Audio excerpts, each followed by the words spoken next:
Hello, everyone, and thank you for joining today's webinar on Acumatica's Report Designer. We're thrilled to have you all in attendance to learn about how we can use our single source of truth that is Acumatica to build out custom reports. This is a critical feature of any ERP because you all have your own, you have all of your business's data in the system, but sometimes there really isn't a perfect solution to consume all of that information in a digestible format. So with something like Report Designer, you can build out custom reports that enable you to have an even more detailed, but also a really tailored view of what's going on in your organization. So before you really jump headfirst into the content, I'd just like to run through the quick introductions. So I'm Strati Moustakis. I'm PC Bennett's content marketing specialist, and I'm joined on the call today by Nathan Newberg, who's our technical sales engineer. As he said, he's probably a familiar face. He leads a lot of the demos through our sales process, especially when it comes to Acumatica as a whole, but also some of our ISV solutions like shipping container management as well. So he takes our clients and prospects through those demos of Acumatica's powers and capabilities, and he really focuses on highlighting the core features and tools that make the ERP your core back office system. Nathan is really driving today's content, to be honest. He has spent years in the Acumatica system. He was first a user, and then he decided to shift his career trajectory and kind of work and dedicate his time into Acumatica. And over the years that he's been in the system, he really has learned a lot about Report Designer while building out your guys' demo sites and creating the engaging content that you've previously seen on calls with him. So he's going to go over the tips and tricks that he learned during his years of experience using the platform and creating these demo environments for you all. We're hoping this makes the webinar a lot more relevant for you because it really isn't something scripted or something that Acumatica provided to us.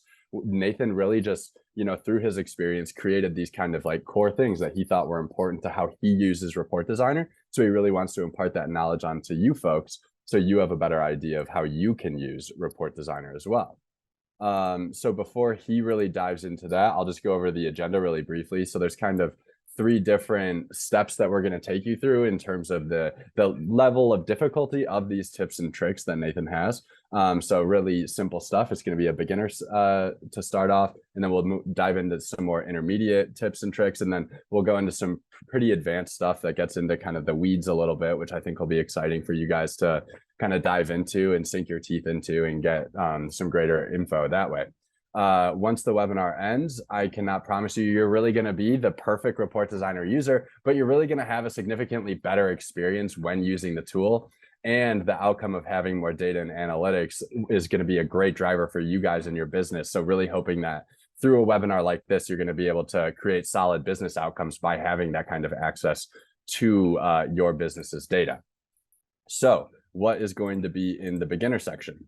We're going to cover how to back up your RPX files. We're going to dive then into how to note bold values to deviate from default values. And then lastly, there'll just be some various different copy and paste styles that Nathan's going to highlight. And then once we're done with that beginner section, we'll jump into the intermediate stuff, which will be about alignment, sizing, and distribution icons with key objects, using arrow and key modifier keys like Control and Shift just to kind of streamline how you use Report Designer. And then lastly, it'll be using numeric sizing and alignment. And then to close out the day, Nathan's going to dive into the advanced stuff, which I think is going to be really exciting. So that's like using custom style sheets, leveraging third-party tools to validate code. I specifically enjoy that one. I think that'll be a pretty cool section of this webinar. And then lastly, it'll be about rearranging sections in a text editor. And then as we close out the day, we'll also share some additional resources around Report Designer and reporting in general with Acumatica. So definitely try and stay on for the full call just so we can give you those extra resources towards the tail end. And then lastly, before I pass the microphone to Nathan, just a quick reminder, I've said it a couple of times already, but we do have the chat feature open as well as the Q&A feature. So if you have any questions about Report Designer broadly, or any questions that come up as Nathan's presenting, feel free to use those 2 functions, the chat and Q&A feature, and we'll try to address anything that you guys send in by the end of the call. So with that, I'm done with my spiel. I'll stop talking and I'll just pass the mic over to Nathan so you can dive into the nitty-gritty of it all. So Nathan, the floor is yours, sir. Strati, thank you so much. And again, I really appreciate everybody joining us today. I see a lot of names. This is exciting. And I was really excited, like Strati said, to share this stuff when we were talking about the idea for this webinar. I was thinking about Report Designer and how I learned it, right? I kind of had to do a little bit of hands-on learning. And we're going to talk about some of the things that might not be in the book, right? Acumatica has great resources for knowledge base and education. There are open university courses to learn how to use Report Designer for your data management. But we're going to talk a little bit more about the program's features and components and how to use it, things that they might not cover in the documentation. A little bit less about data, but there's going to be some of that too for all of you that are interested in that part of things.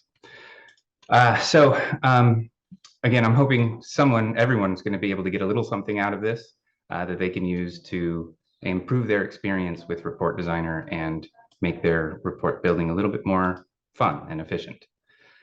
So again, some of this is going to require some working knowledge and permission and rights in the system. So if you're not currently set up to do this and you don't have Report Designer, you'll probably want to contact your IT administrator to get started with that. Make sure you've got the rights. We'll talk about the roles that you need and the program installed. So you'll need some installation rights on your computer. If you are the administrator and you want help with that, reach out to us. We're happy to do that to you for you. Okay. Talking about some things that I would maybe consider more beginner level stuff, but again, didn't really cover this in the book that I could find. I'm going to go ahead and share my screen. If Strati, would you please just give me a thumbs up when you can see it? What we're looking at is Report Designer, and this is how the program looks when you open it. You download it, you install it in Windows, and you open it up. It looks like this.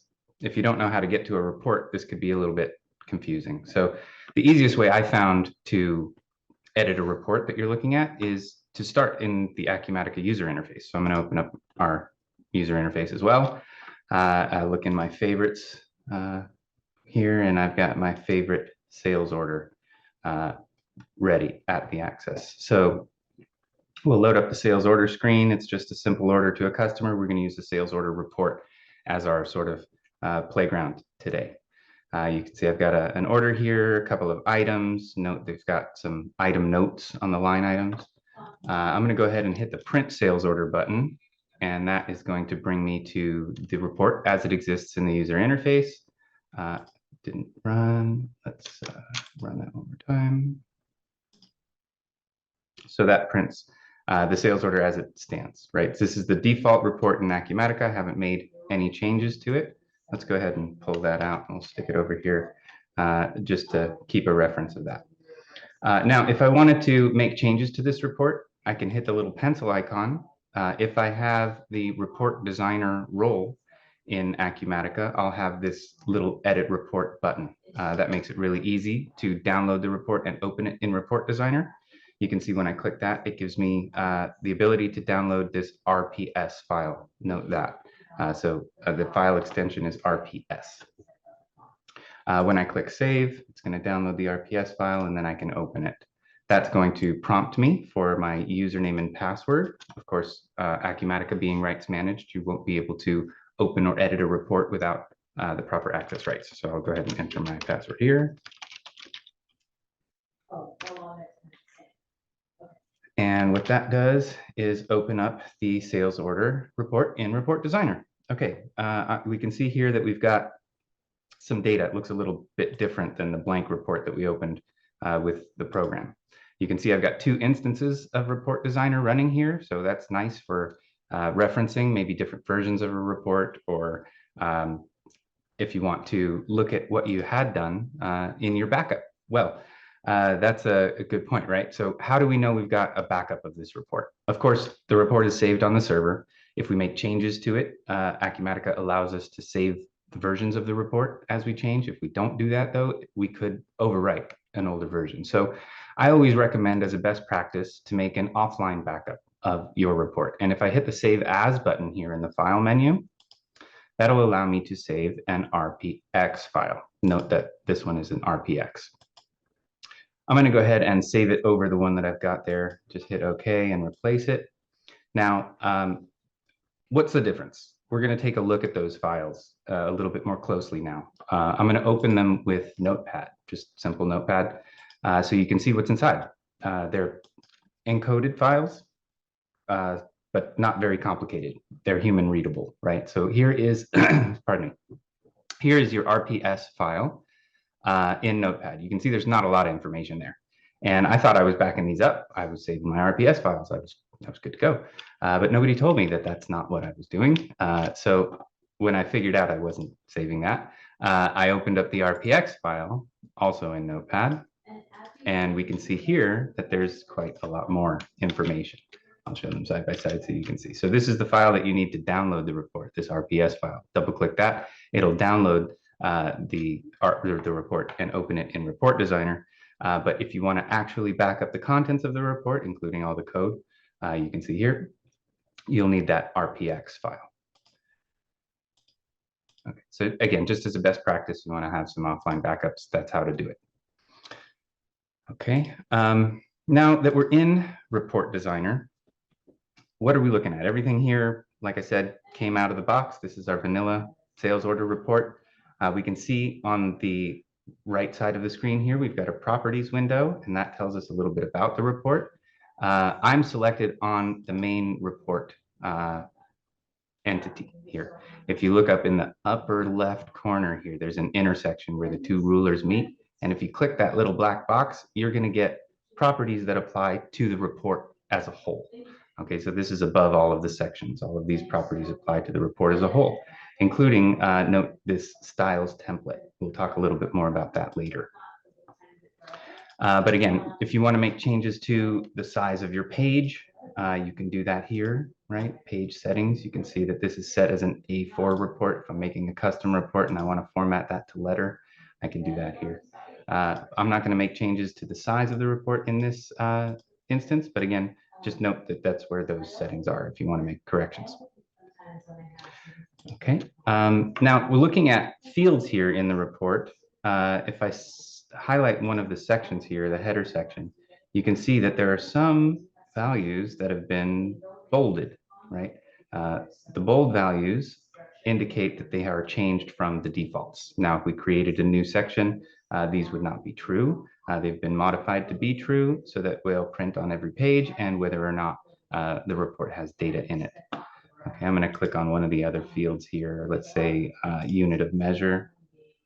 Now, we're going to talk a little bit about style configurations too, and how to make changes to the look and feel and the appearance of your report. So if I wanted to say maybe align the text of my unit of measure to the left or right, I can see here that if I expand my style section of my properties window, the text align feature has been bolded to left. Now, if I want to see what my other options are, of course, I can drop down the little menu here, left, right, center, as you'd expect to see.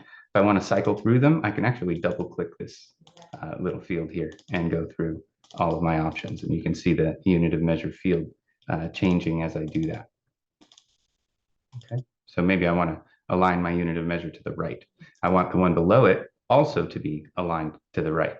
So how do I make that change? Well, I can do the same thing again and again and again and again if I have to do that many times, or I can copy that style change that I just made. If I hit the style copy button and paste it here, you can see I can actually copy paste a style. So again, now that we've determined which styles are not default, we can actually apply the style to multiple entities by copy paste very easily too. Again, you'll note that it didn't change the background, only the text styles. So those background styles have a different function.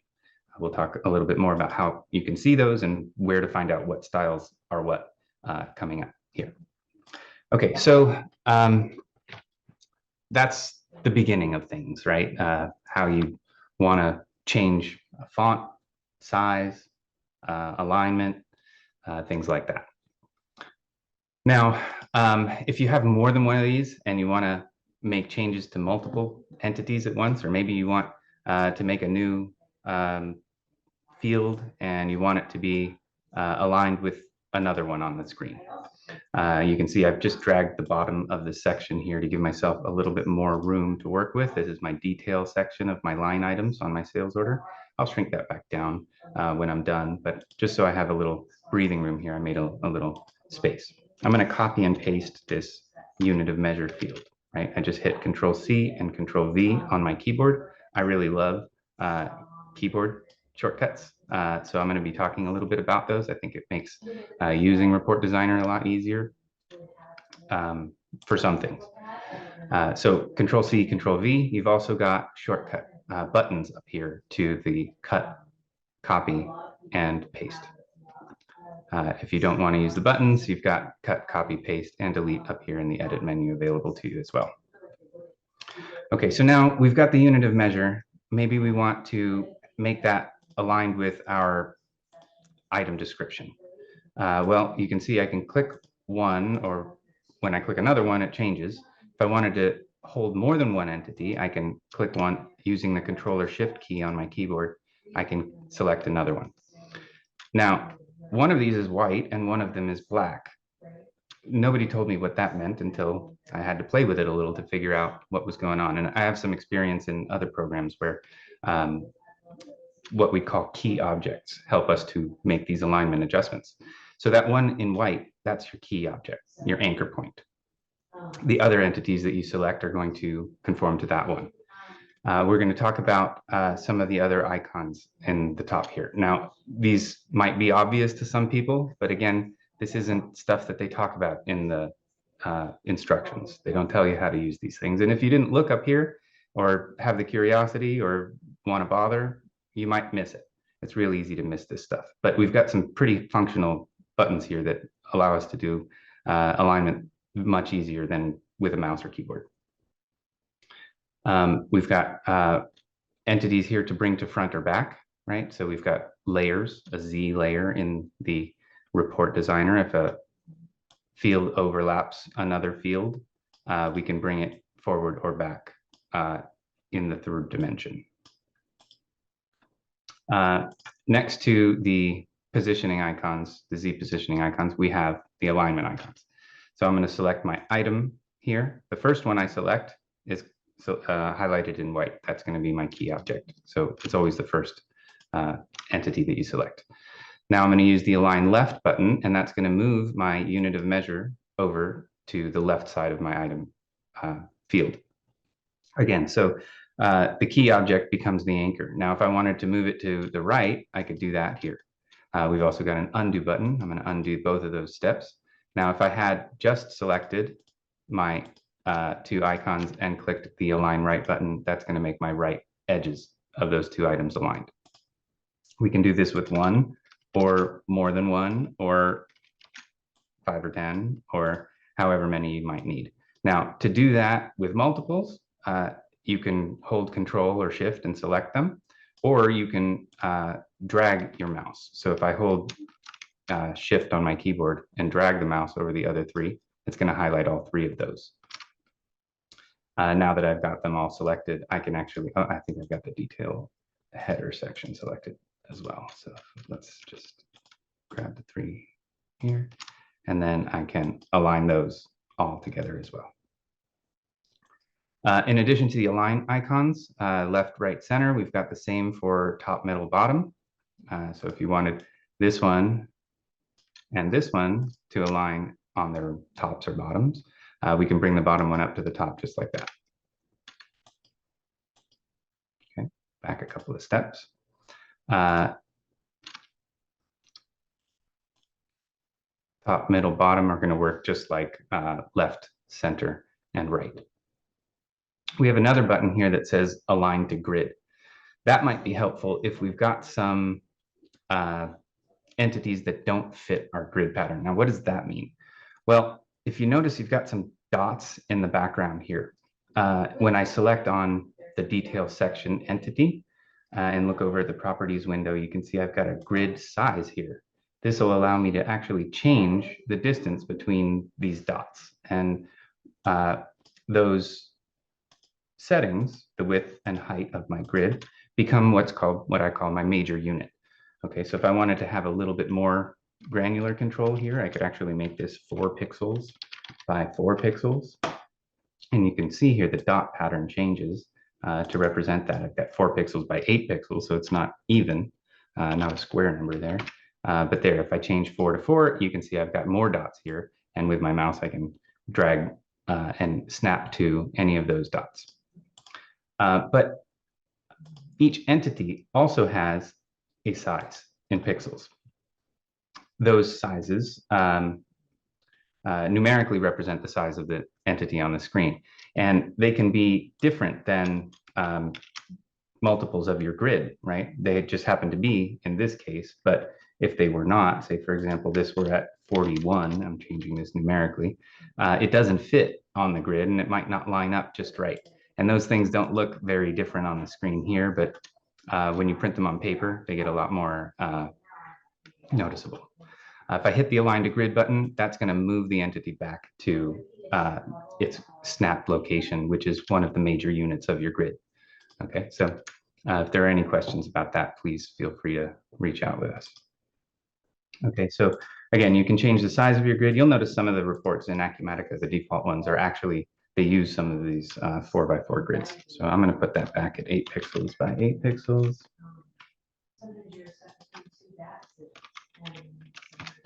And then we can talk about how else we can move things around.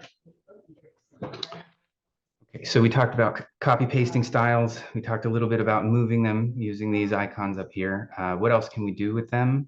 The other icons are for sizing. So if we wanted to make a bunch of entities the same width or the same height or the same width and height, we can do that with these 3 buttons here. Makes it really easy if I wanted to make my second line item entity the same width as my key object, which is my description. I hit that button and there you can see it stretches the box to fit exactly. Same size numerically. Okay, so those sizing icons are helpful also. Maybe you've got more than one thing to size. We can do that quickly too. Okay, so it makes it really easy to handle multiple pieces at once too. Now, sometimes it's easiest to do this with a mouse, sometimes it's not, right? I find that keyboard shortcuts often help when I'm trying to do things really precisely. I like to make things look right, and that means sometimes a difference of a pixel or two can make a big difference to me. We can use the arrow keys in Report Designer also, not only to move entities, but to size them. If you'll take a note of the location and size of this field that I have selected here, if I hold, or if I don't hold anything and just use the arrow keys, they're going to move that 1 major unit, okay, according to my grid, whatever that is. In this case, we've got an 8 pixel grid. If I click it twice, the right arrow 2 times, it's going to move 2 major units. Okay, and I can move it back. The grid makes it really easy to help things stay aligned. But if a major unit doesn't work, right, and I need to adjust this by just a pixel, and I want to make the size 1 pixel larger or smaller, I can use the control key and the left arrow. If I want to move it by 1 pixel, I can use the control key to move that entity 1 unit at a time. Okay, so again, no modifier, and I'm moving a major unit, control key moves a minor unit. Okay, and then again, I've moved a couple minor units and a couple major units, and now I'm aligned back to my grid. Okay, now if I want to change the size of this, I can do that also with keyboard shortcuts. If I'm using the shift key, I can change the size by a major unit. The shift left makes it 1 major unit smaller, narrower. Shift right makes it 1 major unit wider. Same goes for larger and smaller in the vertical dimension, right? So holding shift, you can change the size by a major unit. The control key also comes into play here. If you want to change the size by a minor unit, you can hold control and shift together with the arrow keys to now change that entity's size by 1 minor unit or 1 pixel at a time. And that can make a difference when you're aligning things or want to make sure that things fit just right. Now, remember we had that order, or actually, did I close it? Let's go ahead and print that sales order one more time, so we can see how things look on the screen.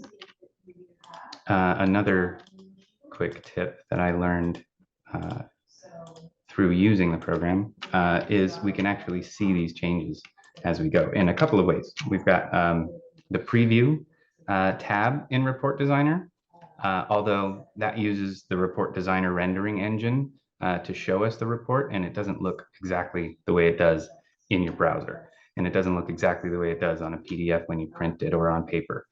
So that preview is helpful for quick changes, but if you're trying to be precise and exact, you really want to see it in the full browser. So I made some changes here. Let's save those changes.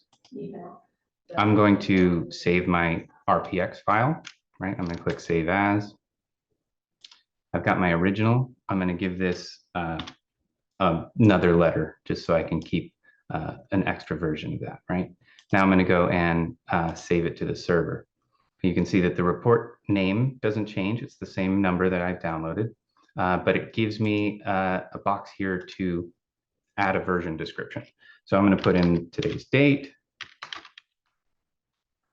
and my initials. So if anybody else comes in, they know it was me that made the change. And if they have questions about what I did, they can call me. And I'm going to click the little button that says Save as a New Version. Okay, when I hit OK, that actually replaces the active version on the server with the one I just saved. Now I'm going to hit refresh on my browser window. I'm not actually going to rerun the report. I'm just going to hit refresh. And look at that. We can see our changes live as we go, almost real time. We do have to manually refresh the browser, but I don't need to jump back and forth or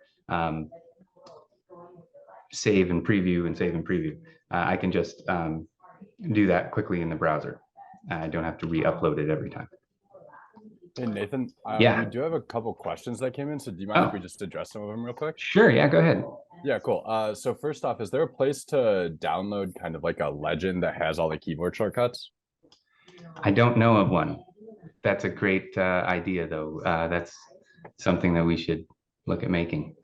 That would be helpful. I mean, I'm the content marketing guy, so that's probably on my plate. So I will definitely try and adjust that for you guys. And I'll probably just connect with Nathan and just create a list of the ones that are most commonly used by him. And then we'll be able to send that out to everyone who attended the webinar today. The second question is, do you have notes on the buttons that are not documented by Acumatica?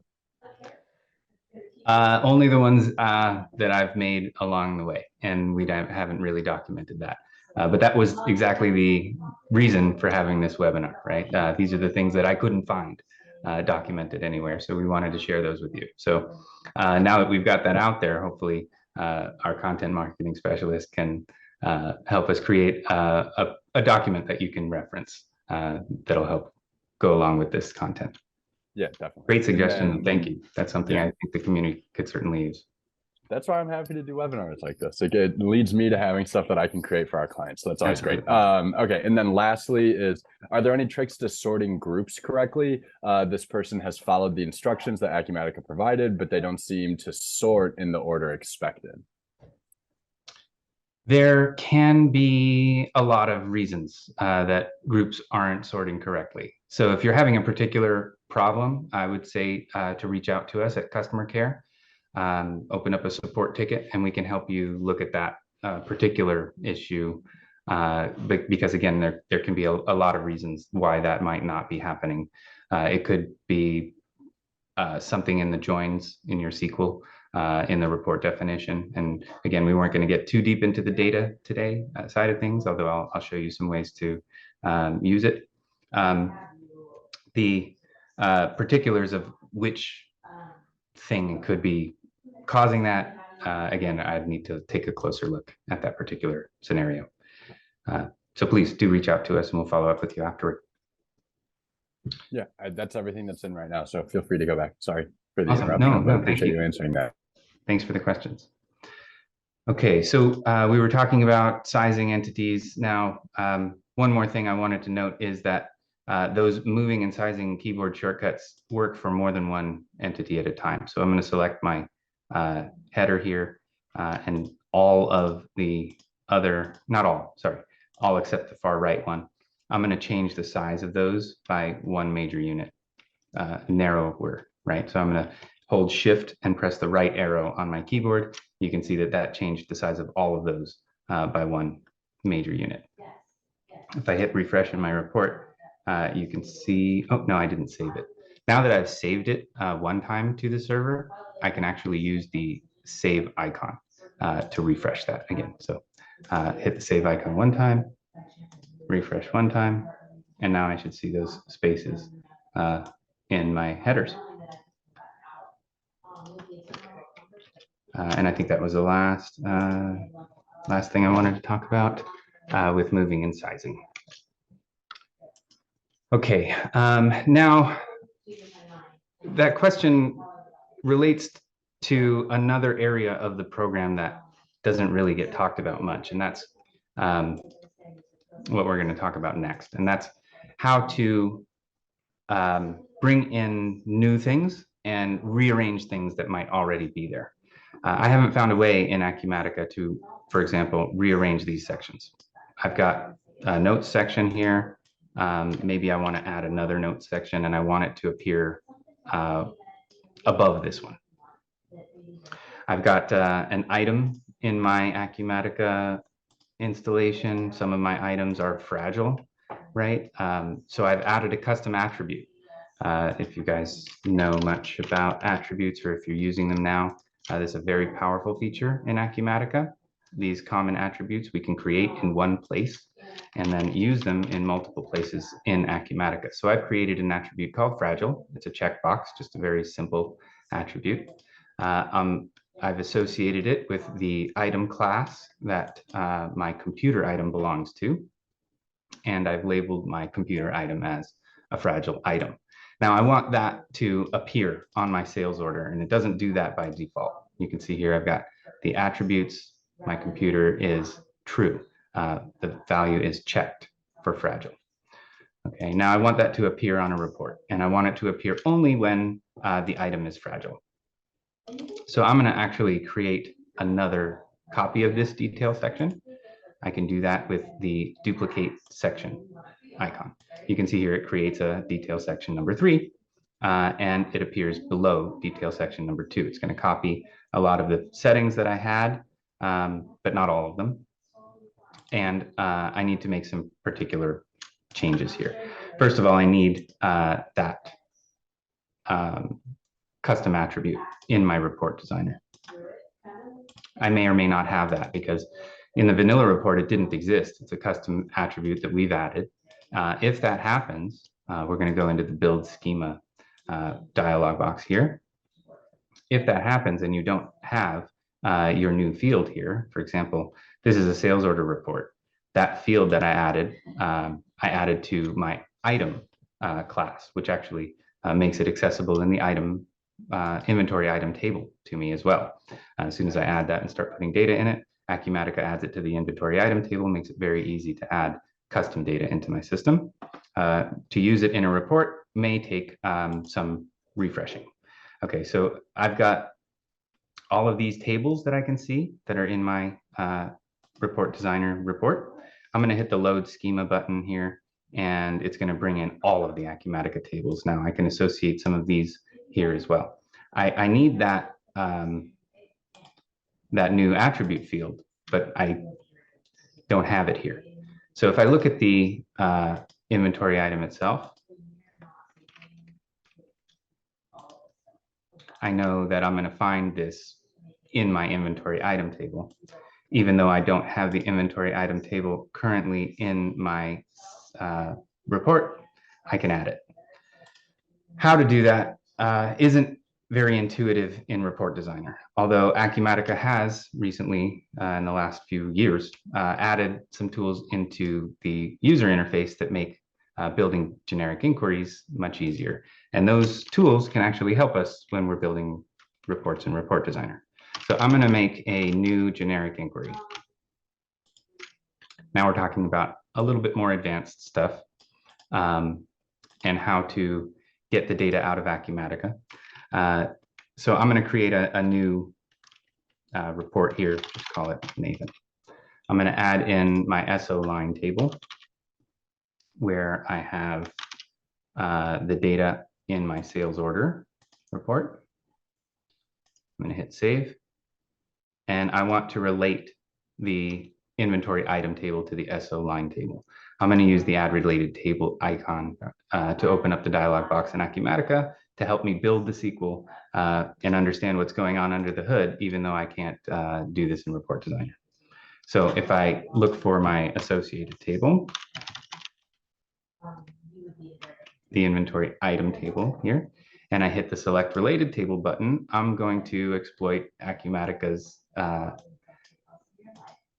tip for me, right? I've got the tool here to build the relation in the user interface. I can see that the SO line table is going to create an inner join to the inventory item table on the inventory ID key field in both cases. Now I want this to appear whether the sales order line has an inventory item or not. So I'm going to change something here and make the inner join into a left join. But I know now how I need to relate the two tables. I know the key fields. I have that information also in the DAX schema browser if I can, if I want to check there. Okay, so you can see this screen, the relations tab in the generic inquiry screen, looks very much like the relations tab in our report designer. We can see that we have two tables at the top and we have the key fields at the bottom. I'm going to go back to the table screen. I'm going to search in here again for inventory item and bring that over into my report. So now I have the table, but they're not linked. It's not linked to any other table. I need to build the relationship. So from the SO line table, a left join to the inventory item table based on the inventory item ID. Inventory ID equals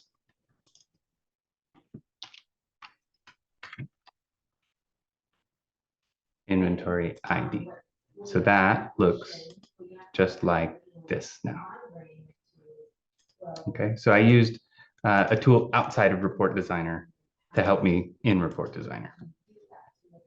Not the only one that I'm going to use today, but that's a great way to get to the SQL join language, right? If you don't know it already. Okay, now that we have the table and the relationship built, I should be able to use that to not only add the field here. Let's go ahead and add a text box. I want this field to be really big and bold and very attention getting. I'm going to put in a value here. Right now it says text box 72. I can type in the value box here, or I could double click into the text box and change this. This item is super fragile. The exclamation point. Okay. Now I want that to be big and bold and red. We're going to make it that happen a little bit later. Okay, but now we've got another note field that's available to print on the report. If I save this, it's going to print, and it's going to print every time. But I want it to print only when I have this value set to true.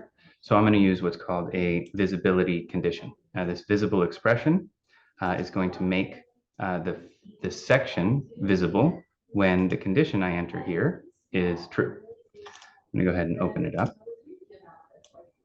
It'll allow me to select from my inventory item table. I should see my new attribute there. Okay. If I don't, maybe I added another new attribute and it wasn't there. I can go back to the build schema and actually refresh all of the tables. So those new fields that I add in Acumatica that might not get written into the report automatically can be brought in easily by refresh. If you don't see it right away, a refresh should bring that in. Something I had to learn kind of on the fly as well. So using the visible expression field, I'm going to reference that new field with an if statement, logical condition. I'm going to say if this field is true, then I want the result to be true. If it's not, then I want it to be false. And if it's true, the visible condition says it will show the section. Okay, so now I should see this section anytime I have an item that is fragile. So let's go ahead and save that. See if it's looking the way we want it now. Oops.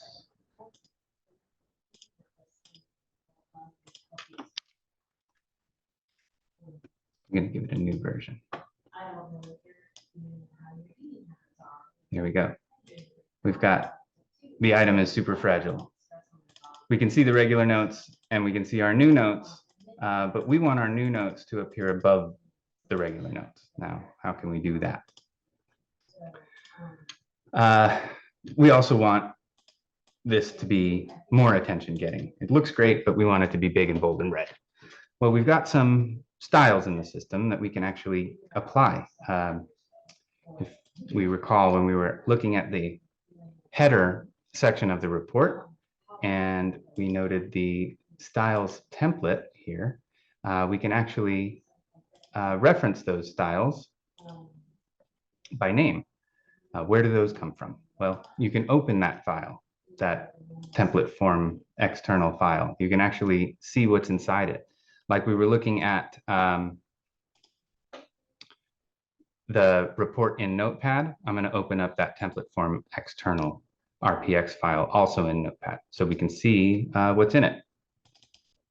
All of these styles are defined by name, right? We've got a report name and a font name, a size, a bold, and all of the styles that are associated with this style name, right? So if I made this field use the report name style, you can see that it changes all of the values in the text size and align to match my report name style.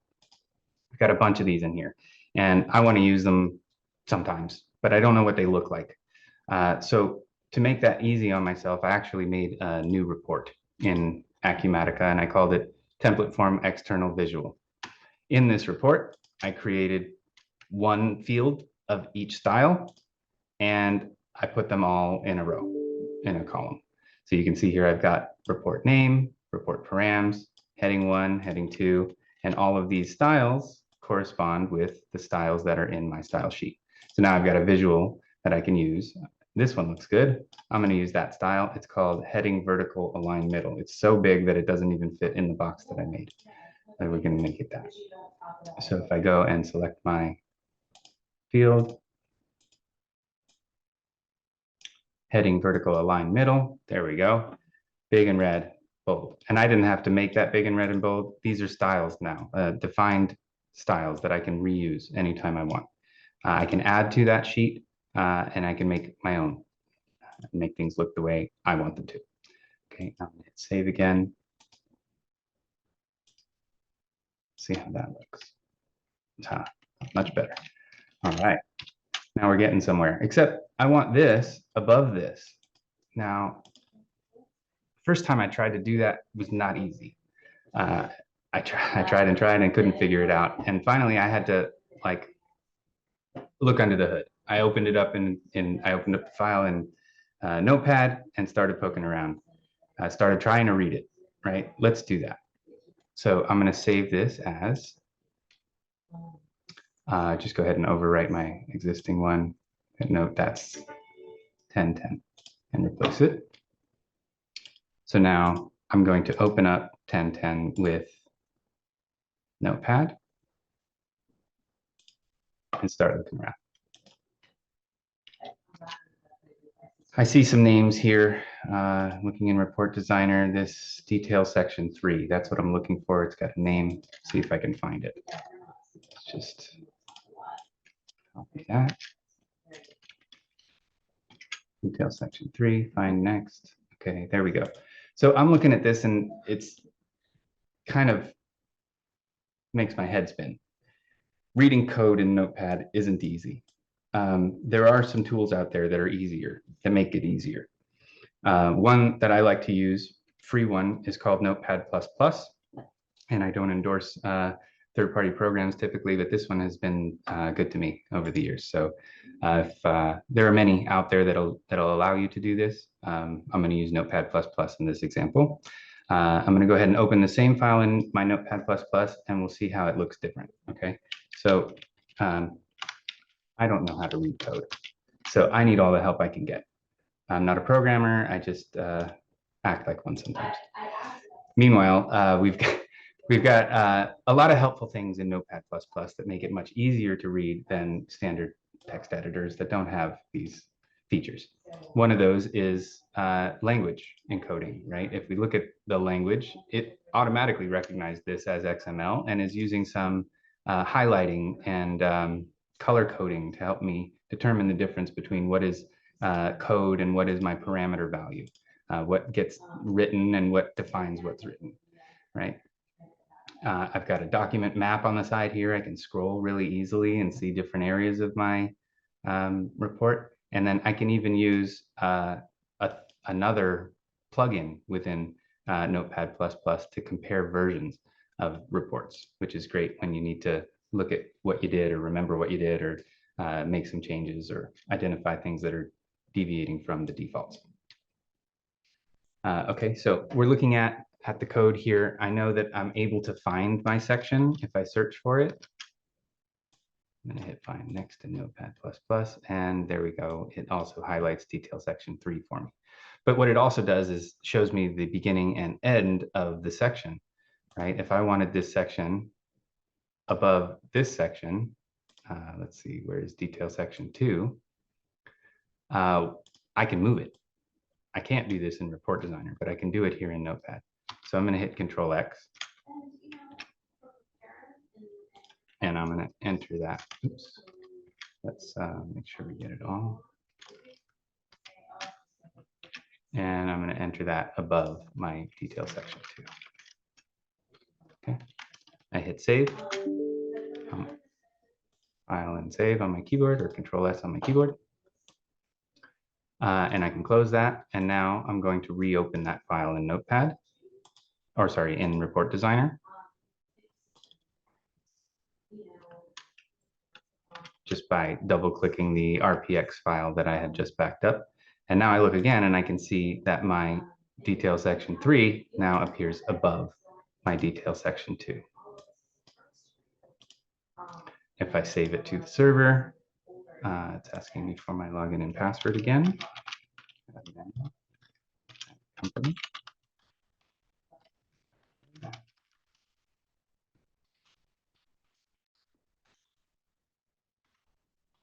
I'm going to give it one more version, just in case I want to roll back. Call this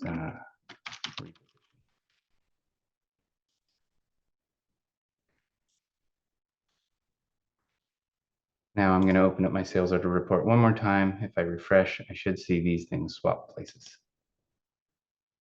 Yeah, and there we go. Again, these are you can't do this in Report Designer, but you can do it in another program. Ways to do things that might not be conventional, and they don't necessarily tell you how, but might have a need to do. Okay, so again, thank you all. That was about all we wanted to cover today for joining us. We talked about some things that they don't teach you in the book. And I hope everyone was able to get something from this that they can therefore use in your report building. Yeah, thank you so much. Back to you. Thanks. Yeah, I appreciate it, Nathan. That was a fantastic demonstration. As we wrap things up, I just want to remind everyone you can send in questions if you have anything around what Nathan covered or around Report Designer broadly, and we'll address those before we wrap up today. But as we go into our outros, I'm just going to share 2 links in the chat. One is a LinkedIn post, which I just posted, and then the other is a YouTube link, which I'm posting right now. Oh, you actually got some kudos on the last one that you gave. So great job, Nathan. We appreciate that. It was really relevant for the audience. So I appreciate that feedback. Thanks so much. Thank you. So going back, I posted a LinkedIn link and a YouTube link. So in the LinkedIn one, that was just kind of, it's more so just a cool trick that Nathan found while like just kind of surfing the web one day. An employee at Parallel Solutions created this post, and it teaches users how to print multiple inventory item labels based on receipt quantity. This is a neat little trick that can be completed in Report Designer and is relevant because Acumatica's out-of-the-box inventory label report does not take into account the received quantity of items on a receipt. So when printed, the label only prints one label per item, regardless of how many of each item was received. So with this little hack from the folks that Parallel Solutions provided, you're able to print multiple inventory labels based on the receipt quantity. And this really just streamlines the printing process and creates better accuracy. And then secondly is a YouTube link to a previous webinar we did last year. And that was with our partners at Velixo. I really just wanted to mention this because this entire webinar today was around Acumatica's native reporting tool that is Report Designer. However, if you're looking to kind of further level up your reporting game, we do suggest checking out that webinar with Velixo. Velixo is a tool that really brings data from Acumatica to Microsoft Excel and can push that data from Excel back into Acumatica, and that's a really real-time connection. We recommend this product to a lot of our clients. So if you are looking for additional reporting tools, or if you like to handle reporting more in the Excel side of the world rather than Acumatica, definitely check it out. And then if you have any questions around Velixo or any questions at all around reporting in general, reach out to your customer success manager, Ben Kress, and he'll be able to kind of point you in the right direction to help you get the most out of your reporting capabilities in Acumatica. I mean, your ERP is your single source of truth. You have so much data in there. And so really figuring out how to use reporting to benefit yourself is really what makes Acumatica such a powerful product. So we really recommend you guys taking time to think about how you go about building reports, how you go about disseminating information internally throughout your organization as well. Using Report Designer and Velixo to do that can be a really big help.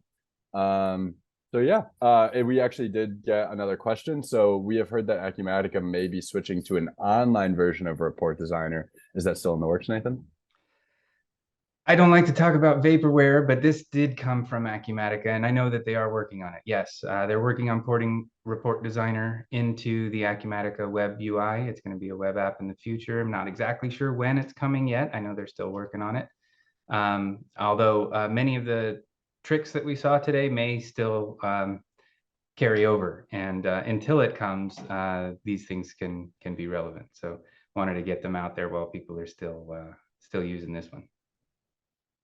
And Looking then forward very much to getting that.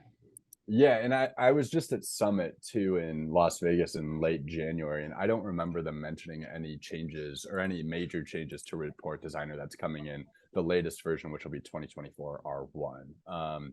So it doesn't seem like that's happening, at least within the next few months, at least. There is a couple more notes that people are sending. So there are a lot of little coding things that it seems Report Designer assumes that users know. Is there any good place to learn the basics of that sort of thing? There are some, I guess, assumptions, yes.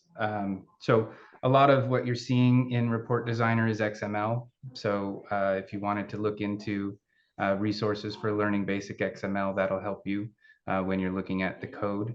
Again, I don't have a formal education in any of these things. I just sort of dug in and reverse engineered it as far as a lot of that stuff goes. When we're looking at visible expressions and other things that are using expressive language, formulas and things in a Report Designer, a lot of that can be found in Acumatica's documentation. So if you look at functions in Acumatica's help, you can find out a lot about how those if statements and logical expressions work in Report Designer as well. It carries through. Very good. So let's just give it a cut. Well, they're reverse engineers as well, so they're going to do the same type of process that you went through, Nathan.